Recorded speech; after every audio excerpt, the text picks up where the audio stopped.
여러분, 지금부터 잠깐만 한번 상상해 보세요. 파리에 사는 지인집에 아주 근사한 저녁 식사 초대를 받았다고 쳐보자고요. 와, 파리에서의 저녁 식사라니 생각만 해도 너무 좋은데요? 그렇죠.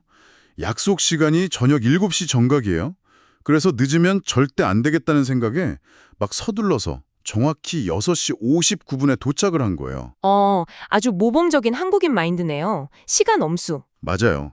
그래서 7시 정각이 딱 되자마자 초인종을 눌렀거든요. 그런데 문이 열리는데 호스트가 아직 앞치마를 두른 채로 이마에 땀을 뻘뻘 흘리면서 막 당황한 표정으로 여러분을 맞이하는 겁니다. 아, 세상에.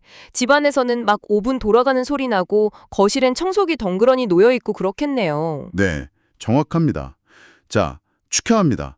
여러분은 방금 프랑스 문화권에서 엄청난 결례를 범하셨습니다. 정시 도착이 미덕인 우리 사회 상식하고는 완전히 정반되는 상황인 거죠. 진짜 듣기만 해도 식은땀이 쫙 나는 상황이네요. 그러니까요. 현대사회, 특히 요즘처럼 초단위로 일정 쪼개 쓰는 사람들 시각에서는 지각은 거의 죄악이잖아요. 맞아요. 그런데 방금 말씀하신 그 상황에서는 오히려 그 약간의 의도적인 지각이 최고의 배려가 된다는 점이 참 흥미롭습니다. 자, 이것부터 하나씩 풀어보죠. 오늘 저희가 다룰 심층 탐구의 미션이 바로 이 지점에서 시작되거든요. 네, 오늘 파헤쳐 볼 출처 자료가 김영래 편집장의 칼럼이죠. 전통의 가치, 시니어의 지혜로 시대를 잇다. 이 내용이요? 맞습니다. 이 자료가 던지는 화두가 정말 기가 막히거든요. 저희가 오늘 집중적으로 해부해볼 대상이 프랑스 낭트에 사시는 58세 시니어 에티켓 전문가 헬렌 메이아르시입니다. 58세 전문가가 에티켓을 가르치신다. 여기까지는 평범해 보일 수 있어요. 그렇죠.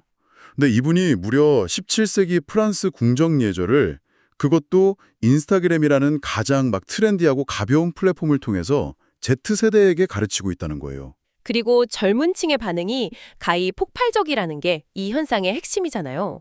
세대 갈등이나 소통 단절이라는 게 전 세계적인 현대의 난제 아닙니까? 근데 완전히 고질병이죠.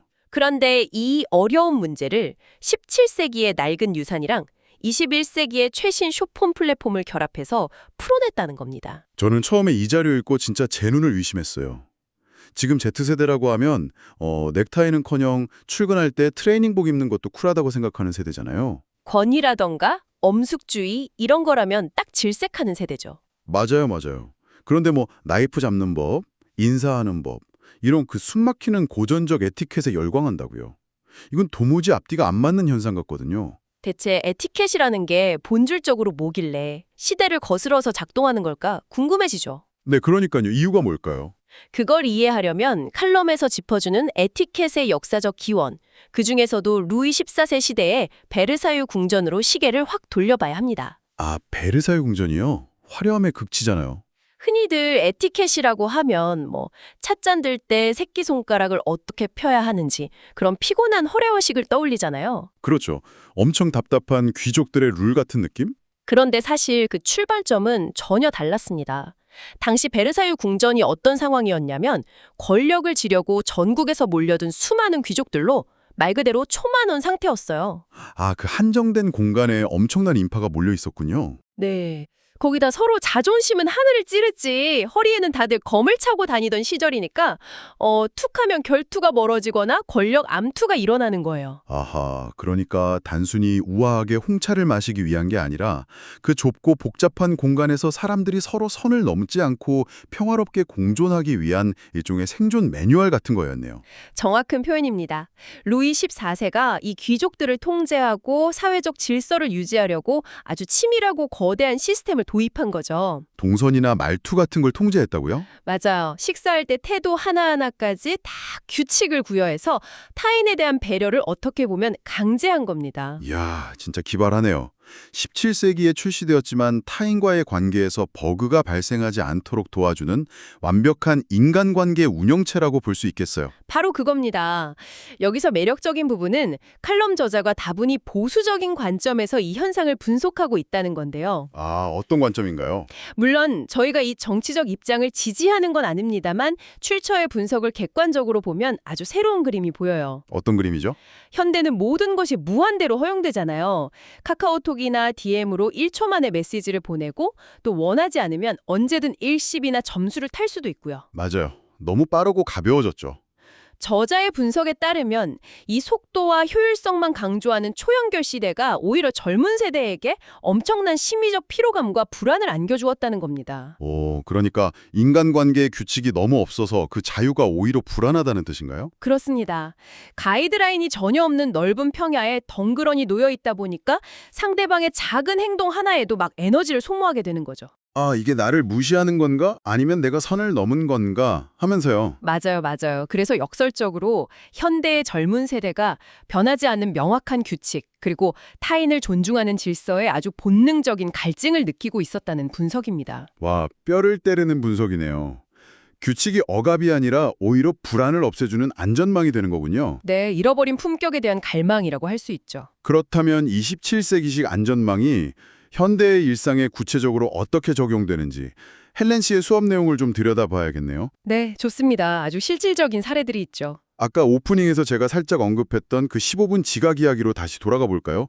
저는 진짜 아직도 이 부분이 잘 납득이 안 가거든요. 오, 여전히 불편하신가요? 아니, 약속에 늦는다는 건 상대방의 소중한 시간을 길바닥에 버리게 만드는 행동인데 어떻게 이게 예의가 될 수 있죠? 물론 현대의 비즈니스 미팅이나 카페에서 친구 만날 때는 당연히 정시 도착이 무조건 맞습니다. 그렇죠. 15분 늦으면 당장 손절당할 수도 있어요. 그런데 헬렌 씨가 가르치는 건 누군가의 사적인 공간, 즉 집으로 초대받았을 때의 에티켓이라는 점을 기억하셔야 해요. 아, 장소의 맥락이 다르군요. 네, 이 15분의 여백이 누구를 위한 것인지, 그 에티켓의 이유, 즉 Y를 생각해보면 상황이 완전히 달라집니다. 아까 제가 오프닝에서 말한 그 이마에 땀 흘리는 당황한 호스트를 위한 시간이군요. 맞습니다. 누군가를 집으로 초대한다는 건 공간을 치우고 요리를 하고 마지막으로 자기 자신도 손님을 맞이할 우아한 모습으로 단장할 시간이 필요하다는 뜻이잖아요. 그렇죠. 막상 시간 맞춰 청소 다 끝내면 거울 속 제 모습은 완전 엉망진창일 때가 많거든요. 바로 그겁니다. 손님이 정확히 정각에 도착하거나 심지어 5분 일찍 도착해버리면 호스트는 준비를 채 마치지 못한 자신의 헝클어진 모습을 보여주게 되는 거죠. 아, 진짜 끔찍하네요. 그러니까 15분 정도 늦게 도착하는 건 당신이 완벽하게 무대를 준비할 수 있도록 내가 밖에서 조금 기다려주겠다는 의미입니다. 와, 타인의 시간에 대한 아주 섬세한 존중이었군요. 네, 시간의 존중이라는 맥락이 있는 거죠. 아하, 이제 완벽히 이해가 갑니다. 서로 간에 암묵적인 사회적 합의가 있다면 15분 늦게 오는 친구를 보면서 날 무시한 애가 아니라 내 준비 시간을 배려해 주는구나 라고 느끼게 되겠네요. 그렇죠. 칼럼을 보면 이런 디테일들이 꽤 많이 소개되어 있어요. 식사 자리에서의 멘트도 굉장히 인상 깊습니다. 식사할 때 멘트요. 뭐 특별한 게 있나요? 네, 우리가 보통 식사 전에 습관적으로 본 아페티, 즉 맛있게 드세요 라고 하잖아요. 네, 안 하면 섭섭하죠. 그런데 헬렌 씨는 그 말 대신에 식사가 끝난 후에 정말 훌륭했습니다 라고 정중하게 감사 표현을 하라고 가르칩니다. 잠깐만요. 그건 왜 그런 건가요?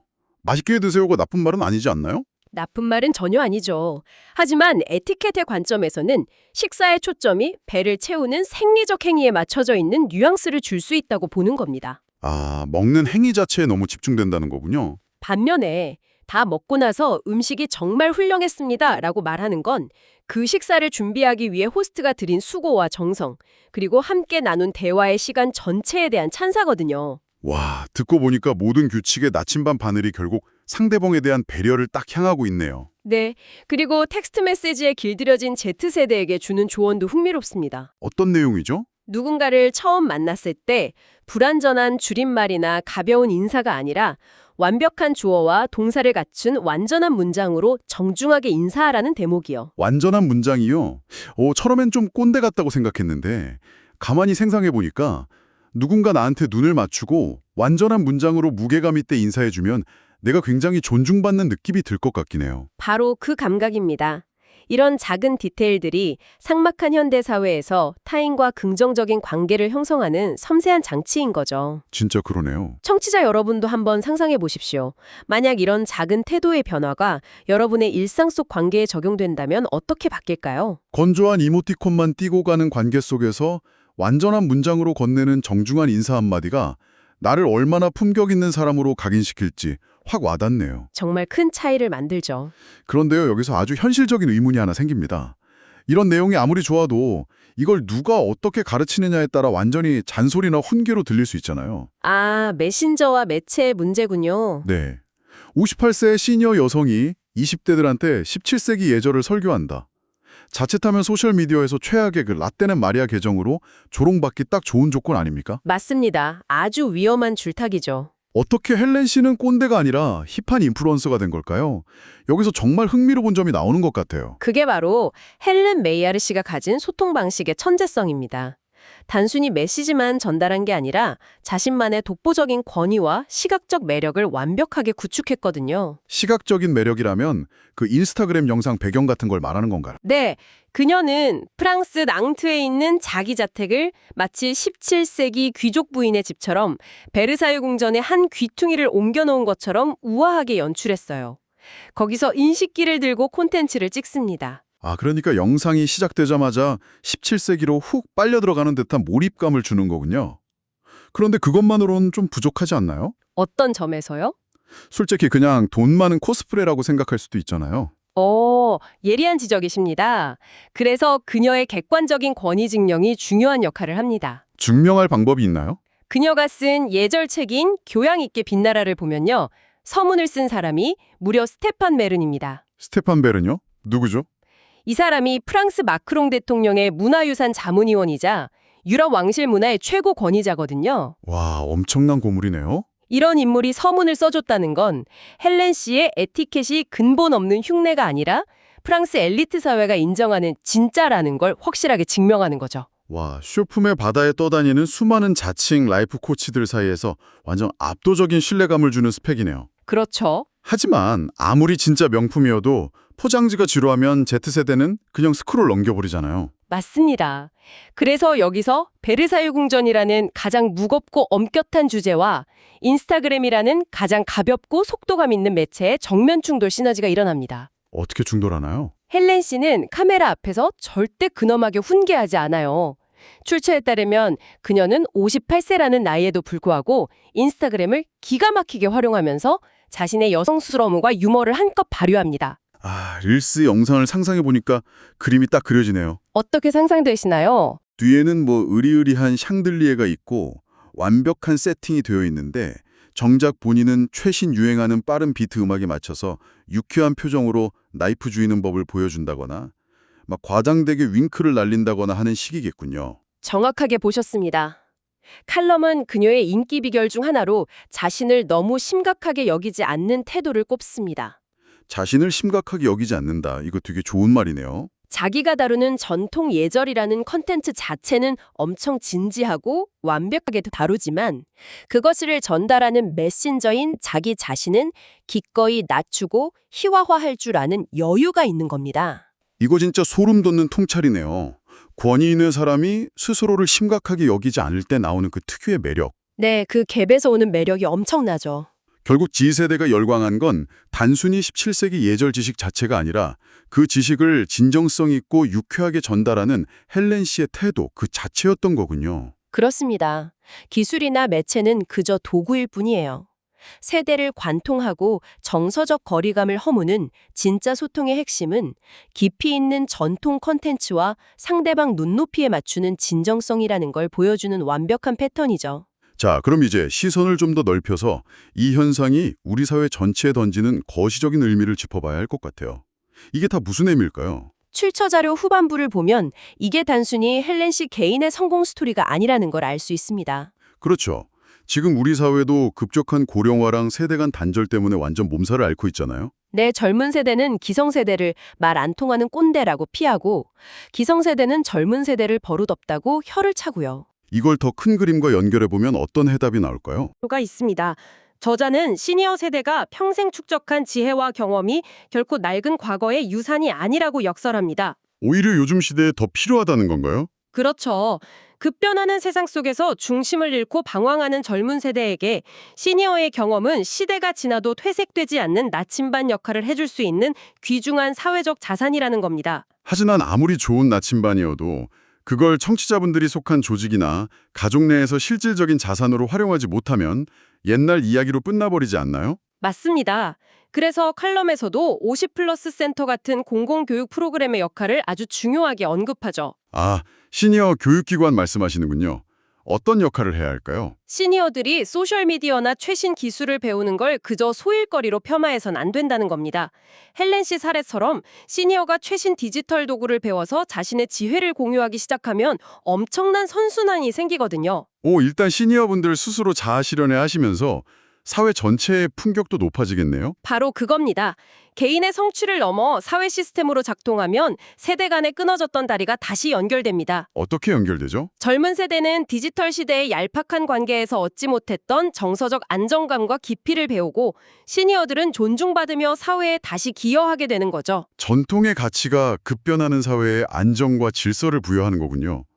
와, 오늘 심층 탐구 정말 흥미진진했습니다. 저도 너무 재미있는 시간이었습니다. 우리는 오늘 피로감에 시달리는 현대 사회에서 출발해서 베르사유 궁전의 예절을 지나 58세 시니어의 인스타그램을 거쳐 결국 세대 간의 아름다운 연결이라는 종착지에 도착했네요. 늦는 만큼 손에 들린 와인 퀄리티는 좀 올라가야겠죠? 이쯤에서 오늘 논의를 바탕으로 여러분 스스로 생각해 보실 만한 새로운 화두를 하나 던지며 마무리할까 합니다. 좋습니다. 어떤 질문인가요? 이건 우리에게 중요한 질문을 던집니다.